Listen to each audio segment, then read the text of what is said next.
आज हम उच्चारण स्थान इस विषय पर आपसे चर्चा करेंगे। मित्रों, कोई भी वर्ण जब हम बोलते हैं, कोई भी वर्ण जब हम उच्चारित करते हैं, तो उस उच्चारण के पहले बहुत सारी प्रक्रियाएं होती हैं जो शायद हम महसूस नहीं कर पाते, लेकिन वास्तव में बिना उन प्रक्रियाओं के हुए वर्णों का उच्चारण संभव नहीं है। वर्णों का उच्चारण करते समय हमारी जिह्वा हमारे मुख के विभिन्न भाग जैसे कंठ, तालु, मूर्धा, ओष्ठ आदि को स्पर्श करती है। उसके उपरांत ही किसी वर्ण का उच्चारण करना संभव हो पाता है। किस वर्ण का उच्चारण करते समय हमारी जिह्वा किस स्थान को छू रही है, किस स्थान का स्पर्श कर रही है, आज हम इसकी चर्चा करेंगे। और प्रत्येक वर्ण का उच्चारण करते समय हमारी जिह्वा किसी निश्चित भाग को छूती है, और वही जिस भाग को छूती है वही उस वर्ण का उच्चारण स्थान कहा जाता है। पाणिनि ने उच्चारण स्थान को बताने के लिए 11 सूत्रों की रचना की है। वे 11 सूत्र निम्नवत लिखे हुए हैं आपके सामने। पहला अको विसर्जनीया नाम कंठ, दूसरा इच्छ्वसानाम तालु, तीसरा ऋटुलसाणाम मूर्धा, चौथा लिटुलसानाम दंता, पांचवा उपपद्यमानीया मोष्ठौ, छठा यमंगलना नाम नासिका च, सातवां एदयतो कंठ तालु, उसके बाद अगला है ओदौतो कंठोष्टम, वकारस्य दंतोष्ठम, जिह्वामूलीयस्य जिह्वामूलम, नासिका अनुस्वारस्य। ये 11 सूत्र पाणिनि के द्वारा रचित हैं। अब इसकी व्याख्या में हम समझ लेते हैं कि आखिर किन वर्णों का उच्चारण स्थान क्या है, ये हम जानने का प्रयास करते हैं। पहला सूत्र लिखा हुआ है अकु विसर्जनीया नाम कंठ, यानी कि अ का वर्ग, कु का मतलब क वर्ग है, और विसर्ग का उच्चारण स्थान कंठ होता है। यहाँ आप देख पा रहे होंगे अ, उ, है, विसर्ग का उच्चारण स्थान कंठ होता है। दूसरा इच्छ्वसानाम तालु, ई चवर्ग, चू का मतलब चवर्ग, य और स का उच्चारण स्थान तालु होता है। इसी प्रकार ऋटुलसाणाम मूर्धा, यानी कि री, टवर्ग, र और स का उच्चारण स्थान मूर्धा होती है। फिर अगला है ऋतुलसानाम दंता, ऋवर्ण, तू का मतलब तवर्ग, ल और स का उच्चारण स्थान दंत होता है। अगला सूत्र है उपपद्यमानीया मोष्ठौ, यानी कि उप और पू का मतलब पवर्ग और उपधमानीय वर्ण।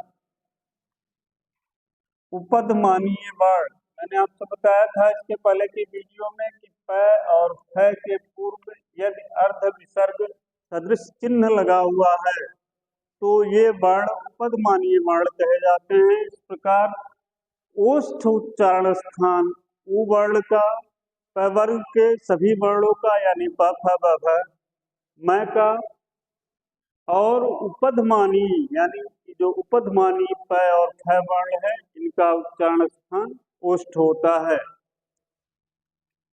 आगे यमंगणना नाम नासिका च, यानी कि य, म, न, ळ, न का उच्चारण स्थान नासिका भी होती है, ऐसा लिखा हुआ है।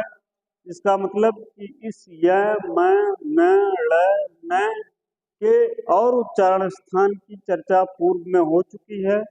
पहला सूत्र जब हम देखते हैं तो इसमें लिखा हुआ है कि अकुह विसर्जनीया नाम कंठ, यानी कु में क वर्ग के क, ख, ग, घ, न की चर्चा हुई है।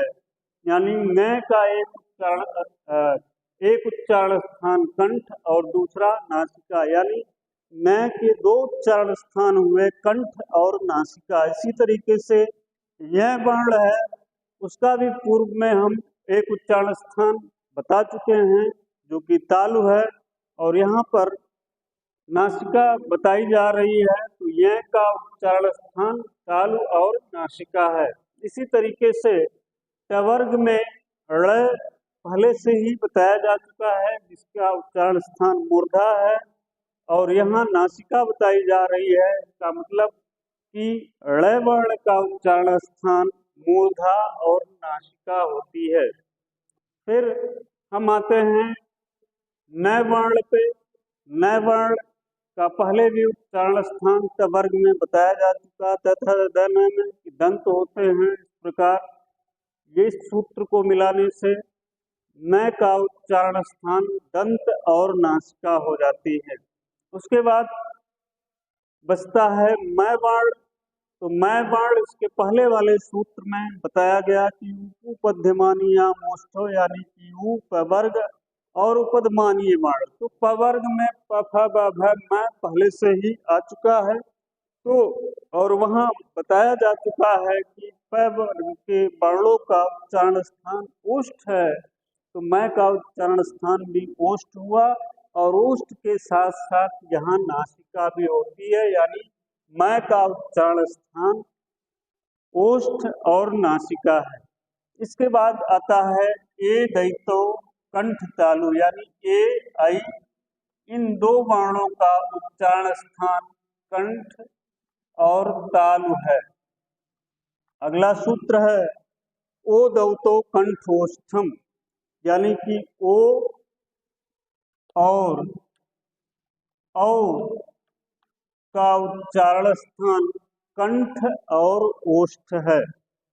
फिर लिखा हुआ है कि वकारस्य दंतोष्ठम, जो वकार है यानी वह वर्ण है, वह वर्ण का उच्चारण स्थान दंत और ओष्ठ है। इसके बाद फिर हम अगले सूत्र की तरफ आते हैं। यहाँ लिखा हुआ है कि जिह्वा मूली यस्य जिह्वा मूलम।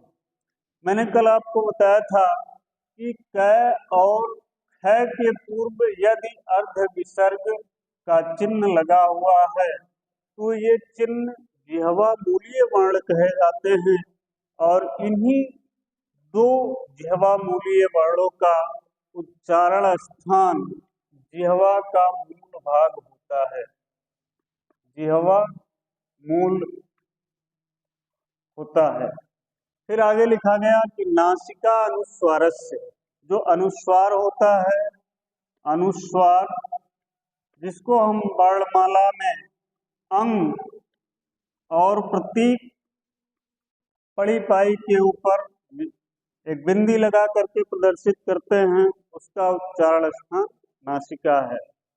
एक चीज और यहाँ हम आपको बता दें कि यहाँ जो य मैं ड़ न मैं, ये इतने गिने गए, ये 5 वर्ण, यानी कि प्रत्येक वर्गों का जो अंतिम वर्ण है, वह वर्ण अनुनासिक वर्ण के नाम से भी जाना जाता है।